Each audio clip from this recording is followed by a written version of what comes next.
নমস্কার।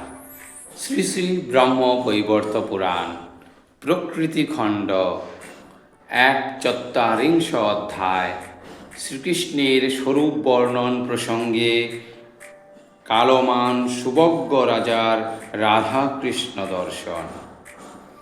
সুযজ্ঞ কহিলা মোরে কহ দ্বিজবর, কোন লোক অবস্থিত ব্রহ্মাণ্ড উপর। মহাত্মন করমোর সংশয় ছেদন, বিশেষ রূপেতে সব করহ বর্ণন। শুনিয়াম রাজার কথা মুনিবর কয়, গোলক বর্ণনা করি শুনো মহাশয়। ব্রহ্মাণ্ড উপরে রাজে গোলক ভবন, কৃষ্ণের ইচ্ছায় রহে ডিম্বের মতন। সৃজন ক্রিয়ায় যবে রত সনাতন, ঘর্ম বিন্দু মুখ হতে পড়িল তখন। সেই জল ব্যাপ্ত হয় ভুবন মাঝারে, গোলক তাহাতে রাজে ডিম্বের আকারে। প্রকৃতির গর্ভ হতে ডিম্বের উদয়, গোলক ভবন রূপে সেই ডিম্ব রয়। অপূর্ব কাহিনী কহি শুনো হে রাজন, মহান বিরাট জলে করয়ে শয়ন। শ্রীকৃষ্ণের অংশজাত দুর্বাদল শ্যাম, চতুর্ভুজ নারায়ণ নয়নাভিরাম। পীতবস্ত্র পরিহিত সন্মিত বদন, বৈকুণ্ঠ ধামেতে সদা বিরাজিত হন। চণ্ডবৎ গোলাকার বৈকুণ্ঠ ভবন, তাহাতে রাজেন সদা হরিনারায়ণ। দুই রূপে এক প্রকটিত কৃষ্ণ ভগবান, দ্বিভুজ ও চতুর্ভুজ রূপে বিদ্যমান। চতুর্ভুজ রূপে রহে বৈকুণ্ঠ মাঝারে, গোলকে দ্বিভুজ রূপে সদা বাস করে। বৈকুণ্ঠের ঊর্ধ্বলোকে গোলক ভবন, অতীব বিস্তৃত আর অতি সুশোভন। বহুমূল্য রত্নরাজি শোভে অনুক্ষণ, রত্নস্তম্ভ সোপানাদি অতি সুদর্শন। পর্বত শোভিছে সদা শত শৃঙ্গ নাম, বহিছে বিরজা নদী সেথাও বিরাম। তাহার মাঝারে আছে বৃন্দাবন বন, রাসের মণ্ডলে শোভে গোপ গোপীগণ। তাদের মাঝারে শোভে কৃষ্ণ সনাতন, দ্বিভুজ মুরলীধারী মদন মোহন। গোপ বালকের বেশ রত্নে বিভূষিত, পীতবস্ত্র পরিধানে চন্দন চর্চিত। রাসের ঈশ্বরী সেথা রাধা বিনোদিনী, সদাই কৃষ্ণের সেবা করিছেন তিনি। হরির বক্ষেতে শোভে রাধা বিনোদিনী, কৃষ্ণ পানাস্কৃতা তিনি নিত্য সনাতনী। রত্ন সিংহাসনে রাজে কৃষ্ণ সনাতন, চামর ব্যঞ্জন করে যত গোপগণ। সুবেশা গোপিকা যত আনন্দিত মনে, শ্রীহরির সেবা করে মাল্য ও চন্দনে। গোলক ভবন হয় হরির আলয়, রত্নের নির্মিত কত মন্দিরাদি হরয়। দর্পণ রচিত শোভে কপাট উজ্জ্বল, তাহার মাঝারে রাজে রাসের মণ্ডল।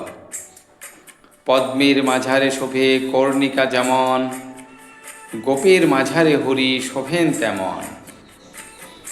এই হেতু বলি শুন ওহে নরপতি, কৃষ্ণ সেবা সার কর করিয়া ভকতি। কৃষ্ণ ছাড়া কেহ নাই জগৎ সংসারে, তিনি বিনা ভবার্ণবে কেবা পার করে। রাধা কৃষ্ণ মূর্তি ধ্যান করিবে অন্তরে, কহিলাম সব কথা তোমার গোচরে। তপস্যার তরে কর কাননে প্রস্থান, এত বলি রাধা মন্ত্র করিলেন দান।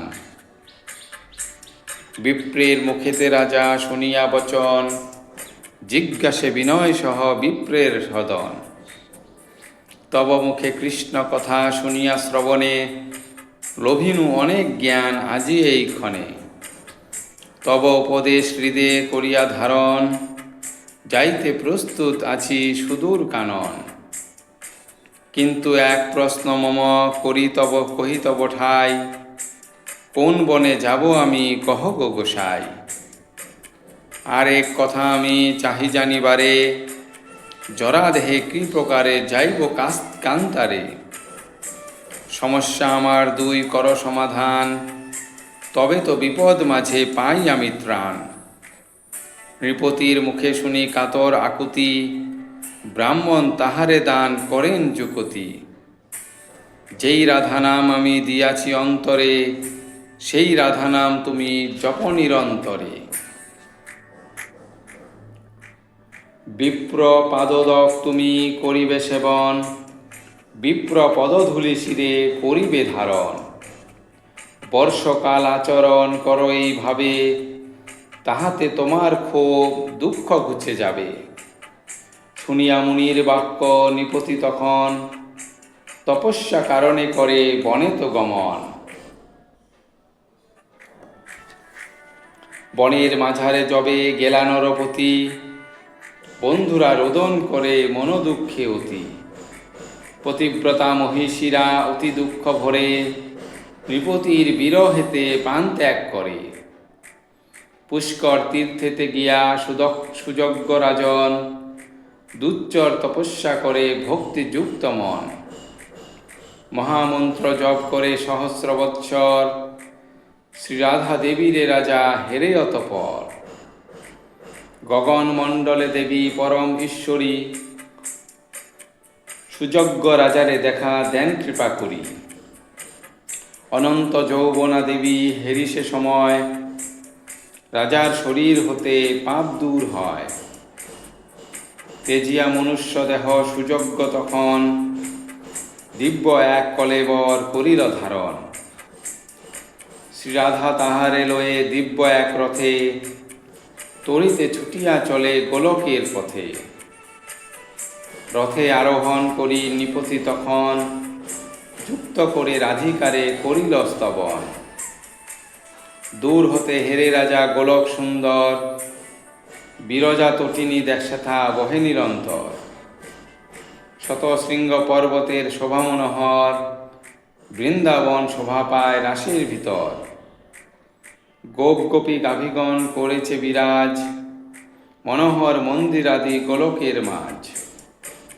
কল্প বৃক্ষ শোভা পায় সুন্দর উদ্যানে, পারিজাত প্রস্ফুটিত সর্বদা সেখানে। গোলক সে গোলকের চণ্ড বিম্ব সম, আধার রোহিত সদা অতি মনোরম। শূন্য দেশে বর্তমান সে গোলক ধাম, নরপতি সে গোলক হেরে অবিরাম। ব্রহ্মা বিষ্ণু বিরাট আদি ধর্মনারায়ণ, গঙ্গা লক্ষ্মী সরস্বতী আদি দেবীগণ। সাবিত্রী তুলসী আর সনৎ কুমার, পবন বরুণ চন্দ্র সূর্য অগ্নি আর। গোলক ধামেতে রাজে কৃষ্ণ সনাতন, সর্ব অঙ্গে শোভা পায় কুমকুম চন্দন। বহ্নি শুদ্ধ পীতবাস পরিধানে তার, অনন্ত কিশোর বেশ অতি চমৎকার। নবচল ধরকান্তি বদন সুন্দর, দ্বিভুজ মুরলীধারী শ্যাম নটবর। নির্গুণ পরম ব্রহ্ম তিনি ইচ্ছাময়, ভক্ত বাঞ্ছা কল্পতরু সকল সময়। নানা রত্নে বিভূষিত কৃষ্ণ সনাতন, সুযজ্ঞ রাজারে রাধা করান দর্শন। ভগবানে হেরি রাজা শশঙ্কিত অতি, রথ হতে অবতরী করিল প্রণতি। ভগবান সর্বেশ্বর সবার জীবন, সর্বসম্পদের দাতা মঙ্গল কারণ। সকলের অন্তরাত্মা সবার কারণ, সুপ্রসন্ন সুমহান কৃষ্ণ সনাতন। প্রেম পুলকিত নেত্রে সুযজ্ঞ নৃপতি, আনত হইয়া তারে করিলা প্রণতি। পরমাত্মা ভগবান হেরি নৃপতিরে, শুভ আশীর্বাদ তারে করিলেন ধীরে।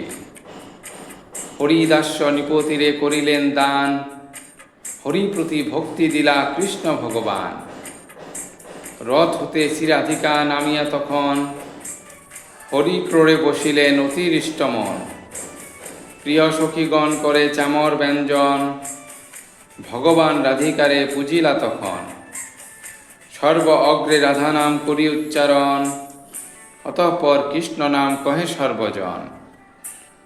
দেবের নির্দেশ ইহা জানিও সদাই, রাধা অগ্রে কৃষ্ণ নাম উচ্চারিতে নাই। রাধা অগ্রে কৃষ্ণ নাম করে যেই জন, কালসূত্র নরকেতে করে সে গমন। মহাদেব কহিলেন দুর্গারে তখন, শ্রীরাধার উপাখ্যান করিনু কীর্তন। আর কি শুনিতে ইচ্ছা কহ প্রাণেশ্বরী, তোমার নিকটে কিছু গোপন না করি। প্রকৃতি খণ্ডে ১৪ অধ্যায় সমাপ্ত। ধন্যবাদ।